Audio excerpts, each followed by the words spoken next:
Hello everyone. This video is related to class 11th. In this video, we discuss about microeconomics, chapter 1st, economics and economy. What is economics? अब economics क्या है? जैसे मैंने आपको बताया कि जो हमारे चैप्टर का नाम है economy and economics and economy, तो first we discuss about what is economics. Economics is a subject matter that deal with economic problem related to human life. Economic जो है वो हमें बताती है इकोनॉमिक प्रॉब्लम के बारे में, जो एक इंसान की लाइफ में, एक इंसान हमारे सभी ह्यूमन लाइफ में जो इकोनॉमिक प्रॉब्लम है, इकोनॉमिक्स जो है हमारी उसके बारे में बताती है. फॉर एग्जांपल इकोनॉमिक प्रॉब्लम में अब क्या आ जाएगा? Problem of a choice. Problem of a choice जो है वो सबसे बड़ी प्रॉब्लम है एक इकॉनमी की. Economic problem arises because of two reason. अब ये प्रॉब्लम ऑफ चॉइस क्यों है? इसका रीज़न है रिसोर्सेज और scarce in relation to our wants. जो हमारी इच्छाएं हैं, अब एक इंसान की जो इच्छा होती है वो जो उसके पास है उससे बहुत ज़्यादा होती है. मतलब जितने हमारे पास रिसोर्सेज हैं उससे ज़्यादा हमारी इच्छाएं हैं. पहला कारण है प्रॉब्लम ऑफ चॉइस का. और दूसरा कारण है रिसोर्सेज ऑफ अल्टरनेटिव यूजेस. ठीक है, इसके बारे में मैं आपको आगे बताती हूँ. Resources are scarce in relation to our wants. अब कैसे? Even the richest person on the earth would never have enough resources to buy all that he wishes to buy at a point of a time. अब जैसे हम अब जितनी हमारी income है हम उसमें खर्चा करते हैं. जैसे जैसे हमारी इनकम बढ़ती रहती है वैसे वैसे जो हमारी इच्छाएं हैं वो भी बढ़ती रहती हैं. तो इसलिए रिसोर्सेज ऑलवेज हमारे लिए कम ही होते हैं. तो चाहे कोई रिच पर्सन भी हो इस धरती का, इस अर्थ का, उसकी भी कभी इच्छाएं, उसकी भी वांट्स कभी भी कंप्लीट नहीं होती. तो इसलिए resources are scarce in relation to our wants.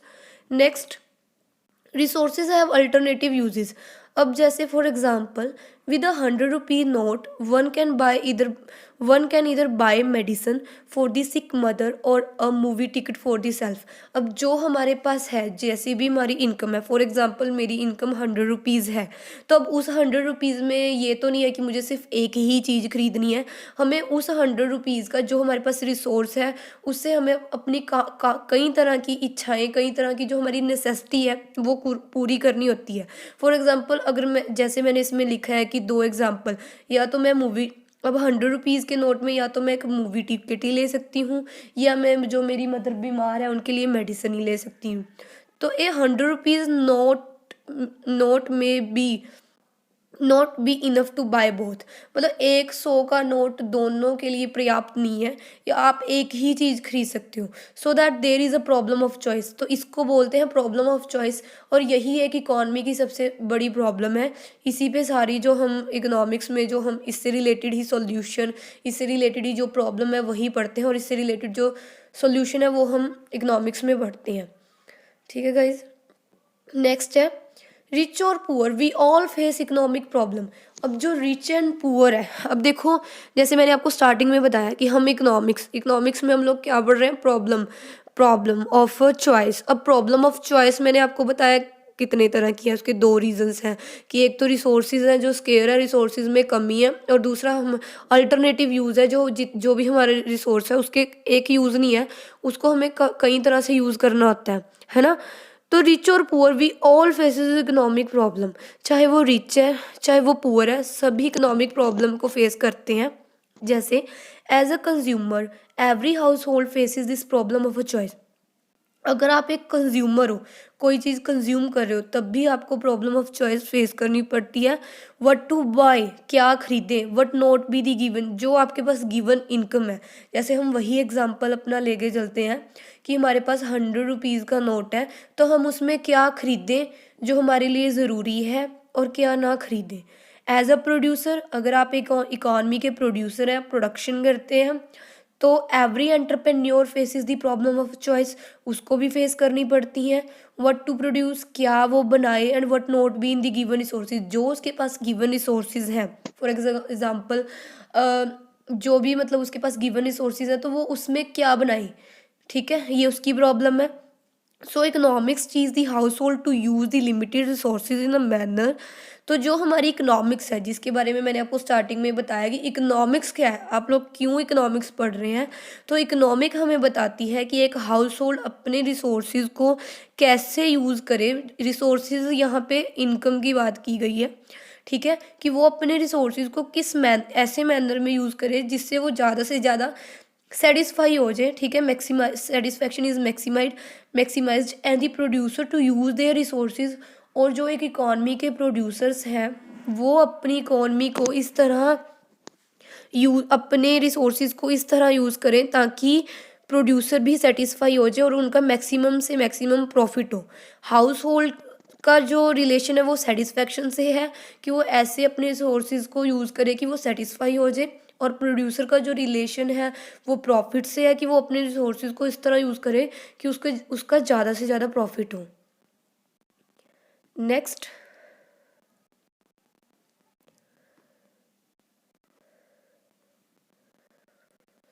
Government also faces the problem of choice. अब एक हमने हाउस होल्ड की बात कर ली, ठीक है, प्रोड्यूसर की बात कर ली, और थर्ड जो हमारी इकॉनमी में आती है वो है हमारी गवर्नमेंट। गवर्नमेंट को भी काफ़ी तरह मतलब गवर्नमेंट को भी प्रॉब्लम ऑफ चॉइस फेस करनी पड़ती है।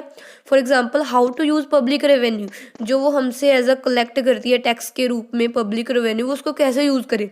Should money be spend for the construction of road, dams, bridges, और for finding mid day meals for the school children. कि क्या वो उससे रोड बनाए, ठीक है, ब्रिजेस बनाए, या मिड डे मील जैसे कि हमारे गवर्नमेंट स्कूल्स में बच्चों को फूड प्रोवाइड किया जाता है, वो उसमें स्पेंड करे। The government wish to spend the given resources in the manner such that social welfare is maximize. तो गवर्नमेंट का भी ये काम रहता है कि वो जो उसके पास रेवेन्यू कलेक्ट हुआ है उसको इस तरह से यूज़ करे कि सोशल वेलफेयर ज़्यादा से ज़्यादा हो, लोगों की ज़्यादा से ज़्यादा भलाई हो, ठीक है।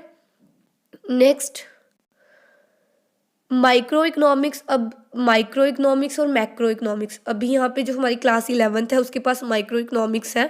हम जितने भी कंसेप्ट जो रीड करेंगे वो माइक्रो इकोनॉमिक्स से रिलेटेड करेंगे। मैक्रो में भी शायद आपके पास क्लास 12th में आएगी। तो माइक्रो इकोनॉमिक्स और मैक्रो इकोनॉमिक्स में डिफरेंस क्या है। When the problem of a choice. अब देखो, मैंने आपको स्टार्टिंग में ही बताया कि हम इकोनॉमिक्स में प्रॉब्लम ऑफ चॉइस के बारे में ही बात करते हैं। अब प्रॉब्लम ऑफ चॉइस एक ना सिंपल ये नहीं होता कि प्रॉब्लम ऑफ चॉइस है, ये काफ़ी बड़े मतलब वाइड उसमें फैला हुआ है। कि मैंने जैसे आपको बताया कि प्रॉब्लम ऑफ चॉइस में आगे मतलब प्रोड्यूसर को भी है, हाउस होल्ड को भी है, गवर्नमेंट को भी है ना। तो हम ये चीज़ें इसके सोल्यूशन रीड करते हैं इकोनॉमिक्स में। तो when the problem of a choice are studied at the level of individual. तो जब प्रॉब्लम ऑफ चॉइस को हम एक छोटे लेवल पे, एक प्रोड्यूसर, एक हाउस होल्ड, या छोटे लेवल पे हम जब इन चीज़ों को स्टडी करते हैं तो वो स्टडी आती है माइक्रो इकोनॉमिक्स के अंदर। और when the problem of choice are studied at the level of a country, हम पूरी कंट्री की प्रॉब्लम को एक मान के चलते हैं कि ये सभी सारी की सारी कंट्री की प्रॉब्लम है। तो उस कंट्री की उस प्रॉब्लम की जो स्टडी होती है वो होती है मैक्रो इकोनॉमिक्स के अंदर बड़ी। Macro means large, micro means छोटा। तो आपको समझ आ गया होगा कि माइक्रो इकोनॉमिक्स और मैक्रो में क्या है। माइक्रो में हम एज अ इंडिविजुअल लेवल पे पढ़ते हैं, और मैक्रो में हम एज अ होल कंट्री के लेवल की स्टडी करते हैं।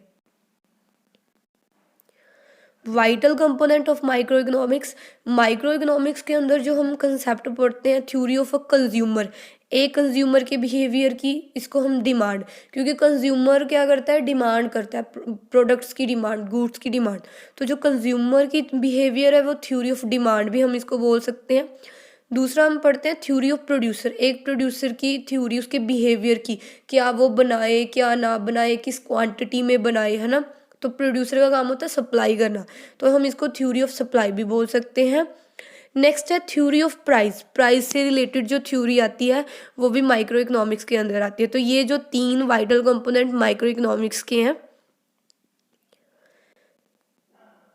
थ्योरी ऑफ डिमांड, ये अलग अलग एग्जांपल हैं, theory of demand, theory of supply and theory of price. Theory of demand, it analysis how a consumer allocate his income to different uses so that he can maximize his satisfaction. वही बात है कि consumer अपनी income को कैसे मतलब खर्च करे, कैसे उसको एक्सपेंड मतलब उसका खर्चा करे कि वो सेटिस्फाई भी हो जाए, उसको सभी चीज़ें भी मिल जाए और उसकी सेटिस्फैक्शन भी पूरी हो जाए, जो जो उसके पास गिवन इनकम है उसी के अंदर अंदर। उस थ्योरी को बोलते हैं थ्योरी ऑफ डिमांड। मतलब इससे रिलेटेड जो कंसेप्ट है वो हम कंज्यूमर बिहेवियर में और थ्योरी ऑफ डिमांड में पढ़ेंगे। थ्योरी ऑफ सप्लाई में जैसे मैंने आपको बताया कि एक प्रोड्यूसर कैसे डिसाइड करेगा कि उसे क्या बनाना है, कितना बनाना है, ताकि उसकी जो ज़्यादा से ज़्यादा उसका प्रॉफिट हो। थ्योरी ऑफ प्राइस में हम पढ़ते हैं it studied how price of goods R be determine in the market through the interaction of supply demand forces. इसका मतलब है कि हम कैसे प्राइस को सेट करें कि मतलब जिसमें डिमांड और जो सप्लाई है वो दोनों, मतलब कि डिमांड भी अच्छी तरह चलती रहे, सप्लाई भी अच्छी, मतलब एक कंज्यूमर भी खुश हो गुड्स लेने में और एक प्रोड्यूसर भी खुश हो गुड्स बेचने में। Vital component of macro economics. देखो अभी जस्ट थोड़ा ही मैक्रो इकोनॉमिक्स के बारे में आपको इसमें पढ़ना है क्योंकि ये आपका नेक्स्ट कंसेप्ट है नेक्स्ट क्लास का। बस जस्ट नॉलेज के लिए आपको यहाँ पे मैक्रो इकोनॉमिक्स का मीनिंग पता होना चाहिए।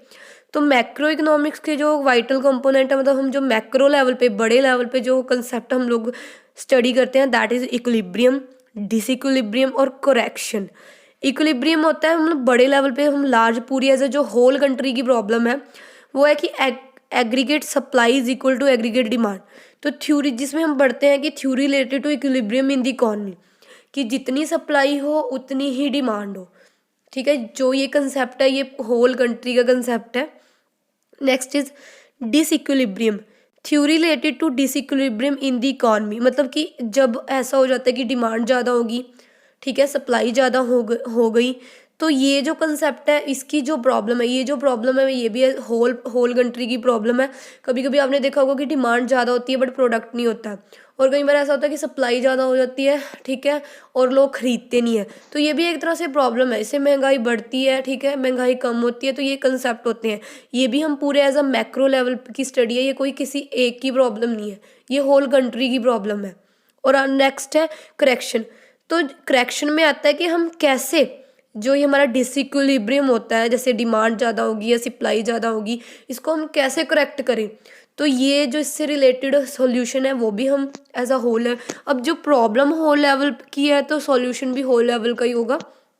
तो मैक्रो के जो कंसेप्ट है वो ये 3 है। अभी मैं ज़्यादा डीपली नहीं इसके बारे में पढ़ूंगी क्योंकि ये हमारा जस्ट नॉलेज के लिए आपको पता होना चाहिए कि vital component of macroeconomics equilibrium, disequilibrium और करेक्शन। नेक्स्ट जो आपका कंसेप्ट है that is related to positive and normative economics. Positive economics क्या होती है? Positive economics deal with economics related to past, present और फ्यूचर। जो इकोनॉमिक्स डील करती है पास्ट से, प्रेजेंट से और फ्यूचर से। नेक्स्ट मैं आपको विद एग्जांपल इसका मीनिंग समझाऊंगी। उसको हम बोलते हैं positive economy. It deal with such economic situation which can be situated by using fact and figures. जो एक मतलब फैक्ट एंड फिगर पे डिपेंड होती है। ऐसे नहीं कि आपने जस्ट अजम्पशन लगा ली या जस्ट कुछ सोच लिया अभी, हाँ अगर ये होगा तो ऐसा हो जाएगा, ये नहीं। फैक्ट होते हैं जो उस पर ये पॉजिटिव इकोनॉमी मतलब डिपेंड होती है। ठीक है, पॉजिटिव इकोनॉमी जैसे मैंने आपको एग्जांपल बताया कि ये पास्ट, प्रेजेंट और फ्यूचर पे डिपेंड होती है, और फैक्ट एंड फिगर के साथ मतलब जो भी कुछ होता है वो फैक्ट एंड फिगर से रिलेटेड होता है। तो on the eve of independence poverty in India affected large percentage of population then now. जब हम मतलब आज़ाद हुए थे उस टाइम की जो हमारी लार्जर पॉपुलेशन थी वो गरीब थी। तो ये देखो ऑब्जर्वेशन रिलेटेड टू पास्ट, ये पास्ट की बात है बट फैक्ट है और ये रियलिटी है। ठीक है, मतलब जो मैं आपको समझाना चाहती थी शायद आपको एग्जांपल से समझ आ गया होगा कि फैक्ट एंड फिगर पे डिपेंड होती है positive economy.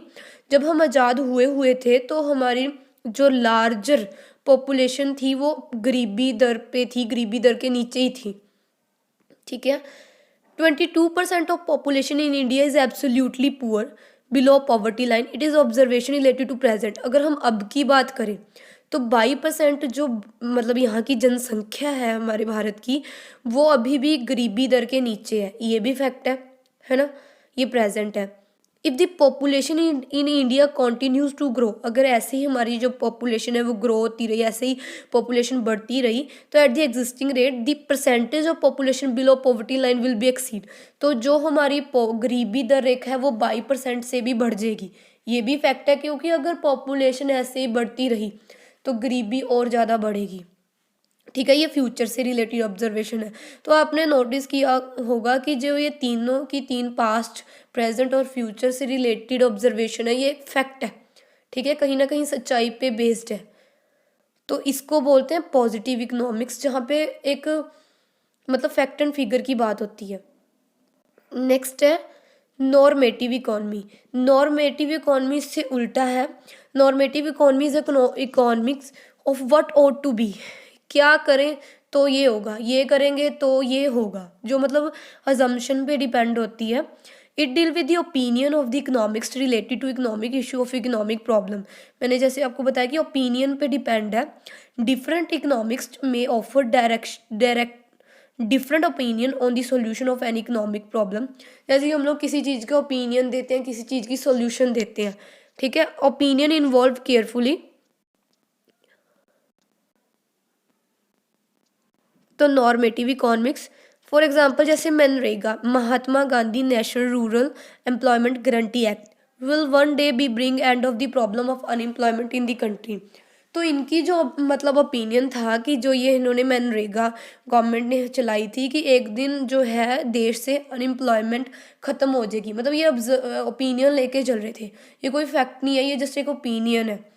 Manrega is just a program of financial aid to the unemployed people in the rural India. It make the people parasite and the lifelong unproductive. Manrega use taxpayer money and should therefore be stopped. MNREGA should not be pursued unless it insure asset creation in the economy. तो मतलब main जो normative economy का main जो यहाँ पे concept है वो ये है कि ये जस्ट ओपिनियन पे, कि अगर ऐसा करेंगे तो एक दिन ऐसा हो जाएगा, ठीक है, ओपिनियन पे डिपेंड है। यहाँ तक आपको पता, जैसे हमारे जो चैप्टर का कंसेप्ट था what is economics and economy. तो इकोनॉमिक्स मैंने आपको बताया कि इकोनॉमिक्स क्या होती है। इकोनॉमिक्स होती है जिसमें हम इकोनॉमिक प्रॉब्लम के बारे में पढ़ते हैं। इकोनॉमिक प्रॉब्लम मैंने आपको बताई कि प्रॉब्लम ऑफ चॉइस, और प्रॉब्लम ऑफ चॉइस भी आगे मैंने आपको सारी डिफाइन की है। तो जो नेक्स्ट इसका हेडिंग सब हेडिंग थी, main heading sorry, economy. Economy क्या होती है? तो people perform different economic activity to earn their living, जहाँ पे लोग अलग अलग तरह के काम करते हैं, अर्न करते हैं अपनी मतलब ज़िंदगी जीने के लिए। For example the teacher go to school, teacher school जाता है, डॉक्टर हॉस्पिटल, फार्मर अपने खेतों में, है ना, इंडस्ट्रियलिस्ट अपनी इंडस्ट्री में। So the nature and level of economic activity perform by the people of an area would reveal a system by which people of the area earn their living. This is called economy. तो जहाँ पे लोग जिस तरह की activities करते हैं उस एक्टिविटीज़ के मतलब जैसे अब जैसी वो एक्टिविटीज़ करते हैं उस एक्टिविटीज़ के नाम पे जिस एरिया को जाना जाता है उस एरिया को वहाँ की इकॉनमी बोला जाता है। फॉर एग्ज़ाम्पल अगर हमारे इंडिया की मैं बात करूँ तो हमारे इंडिया में लोग ज़्यादातर खेती बाड़ी करते हैं। तो हमारे जो इंडिया को किस इकॉनमी के नाम से जाना जाता है? एग्रीकल्चर, एग्रीकल्चरिस्ट इकॉनमी, है ना। तो मतलब मेन सिंपल जो यहाँ इसकी डेफिनेशन है इकॉनमी की, कि जिस एरिया के लोग जिस तरह की एक्टिविटी करते हैं उस एरिया को उस एक्टिविटी के नाम से जाना जाता है, और उसको वहाँ उस इकॉनमी को उस मतलब एरिया को उस नाम से जाना जाने लगता है, उसको इकॉनमी बोल देते हैं। होप आपको समझ आ गया होगा कि एक इकॉनमी क्या होती है, कि वहाँ की दी nature and level of economic activity, वहाँ के लोग जैसी एक्टिविटी परफॉर्म करते हैं, ठीक है। Area would reveal a system by which people of the area earn their living, तो उसको हम इकॉनमी बोलते हैं।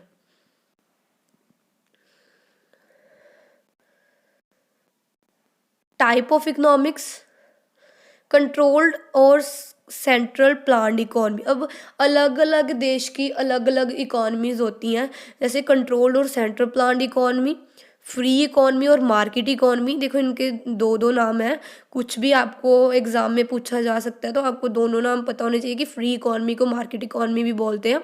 और नेक्स्ट है आपकी मिक्स्ड इकॉनमी, ठीक है। अब कंट्रोल्ड और सेंट्रल प्लान्ड इकॉनमी क्या है, फ्री इकॉनमी, मार्केट इकॉनमी क्या है, और मिक्स्ड इकॉनमी क्या है। तो जो कंट्रोल्ड इकॉनमी है, these are the economy where the activity are firmly controlled by the government और सम सेंट्रल अथॉरिटी। ये वो इकॉनमी है जहाँ पे जो है सेंट्रल गवर्नमेंट ही पूरी इकॉनमी को कंट्रोल करती है।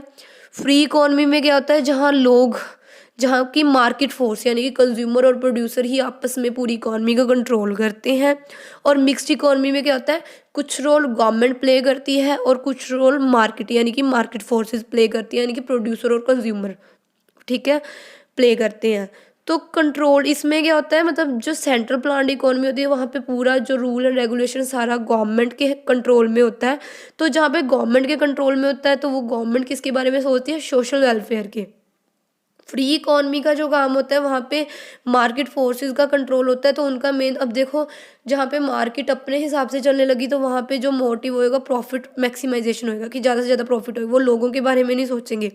मिक्स्ड इकॉनमी में क्या होती है, economy decision are driven by the motive of both. यहाँ पे प्रॉफिट के बारे में भी सोचा जाता है और लोगों के बारे में भी सोचा जाता है, ठीक है, कि लोग भी ज़्यादा इन्फ्लेशन वाली कंडीशन ना हो और मतलब प्रोड्यूसर्स का भी बेनिफिट हो। The government decide at what price of the goods are to be sold in the market. यहाँ पे गवर्नमेंट डिसाइड करती है कि गुड्स का क्या प्राइस होना चाहिए। यहाँ पे मार्केट फोर्स के according consumer buy goods according to his choice, है ना, मार्केट फोर्स के अकॉर्डिंग यहाँ पे प्राइस सेट होता है। और यहाँ पे देख के मतलब resources are controlled by both government भी एंड मतलब दोनों की तरह government and as well as market force. यहाँ पे जो सेंट्रल प्लान्ड इकोनॉमी होती है यहाँ पे पब्लिक सेक्टर डोमिनेट्स, मतलब ज़्यादा क्या गवर्नमेंट सेक्टर ही होते हैं जो सारा पूरी इकोनॉमी को चलाते हैं। गवर्नमेंट हॉस्पिटल हो गए, गवर्नमेंट स्कूल हो गए, गवर्नमेंट ट्रांसपोर्ट होगी, all are controlled by government. Free economy में प्राइवेट सेक्टर डोमिनेट होता है, यहाँ प्राइवेट सेक्टर का राज होता है। मिक्स्ड इकोनॉमी में both public and private sector dominates the economy activity. यहाँ पे पब्लिक सेक्टर भी और प्राइवेट सेक्टर भी। और जो हमारी इंडिया है वो एक मिक्स्ड इकोनॉमी है, यहाँ पे गवर्नमेंट सेक्टर भी है और as well as private sector भी है। कुछ हिदायतें गवर्नमेंट की होती हैं जो मतलब एक प्रोड्यूसर को माननी होती हैं, और कहीं ना कहीं एक तरह से प्रोड्यूसर को भी कुछ चीज़ों में फ्रीडम होती है कि वो अपने हिसाब से करे। Thank you guys. अगर आपको मेरी ये वीडियो पसंद आई है तो please share, subscribe and like my channel. Thank you very much.